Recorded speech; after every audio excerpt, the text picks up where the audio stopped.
Good evening and thank you for joining us tonight for News 13 at 10. I'm Shelby Pay. Bay County jurors decided today if the man who drove while drunk hit a golf cart and critically injured two teenage girls on board broke the law by leaving the scene. The crash happened in February 2025 at Bay Point. News 13's Magna McGuigan was in the courtroom today for defendant Richard Barker's testimony and the jury's verdict.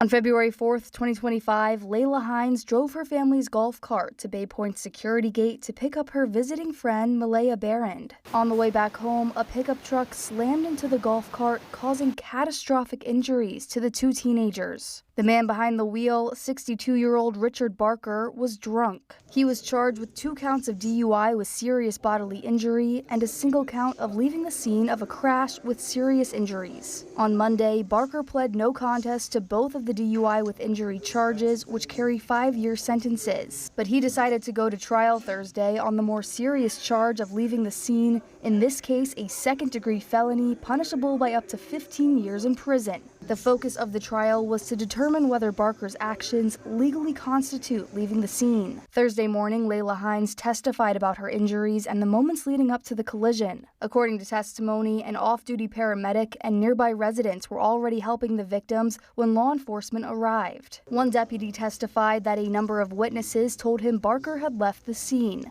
If the witnesses and law enforcement feel that he is far enough away from the scene that they cannot see him, that is considered he's left the scene. He's no longer part of that scene anymore. Jurors also heard testimony from a neighbor who claimed he located Barker a short distance away near Barker's home and brought him back to the scene. Prosecutors argued that witnesses and first responders did not know where the driver was immediately after the crash, while the defense contends Barker never fled and remained in the area. Defense attorney Waylon Graham questioned witnesses about visibility conditions that night, arguing the road had insufficient lighting. He also argued first responders' main priority was helping the victims rather than searching for the driver. Barker took the stand himself, telling jurors he was looking out the window as he rounded a corner, accidentally drifted left, and hit the golf cart. He said he stopped immediately after the collision and attempted to help the girls. I never wanted to leave these girls. I tried to help them. But when a bystander told him to leave, he walked a few houses down to his own home to look for his wife, who he claimed would help him calm down. I just asked for forgiveness.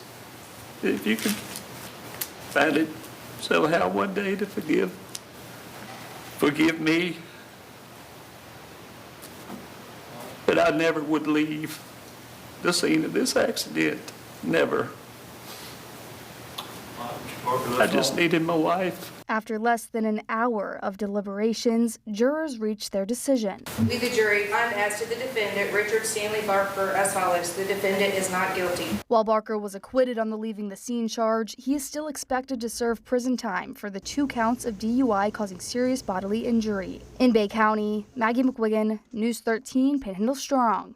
Barker's being held in the Bay County Jail until his July 7th sentencing. Will face a maximum of 10 years.